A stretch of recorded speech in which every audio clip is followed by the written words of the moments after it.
Menteri Besar Kedah Datuk Seri Muhammad Sanusi Mak Noor memaklumkan beliau akan mengemukakan surat tuntutan LOD kepada 3 lagi individu termasuk Timbalan Pengerusi DAP, Nga Ko Meng.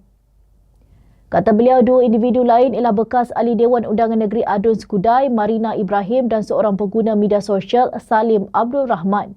Ujarnya LOD kepada Pengarah Pilihan Raya PKR Selangor, Dr. Satya Prakash Nadarajan telah dihantar lebih awal atas dakwaan menokok tambah dan memesongkan fakta ketika mengulas ceramahnya di Negeri Sembilan.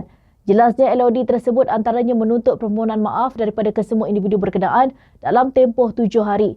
Dalam ceramah semasa kempen Pilihan Raya Negeri PRN Negeri Sembilan, Ketua Pengarah Pilihan Raya PAS itu mengeluarkan satu ucapan yang mencetuskan kontroversi apabila menyebut Melayu tak ada dah tanah.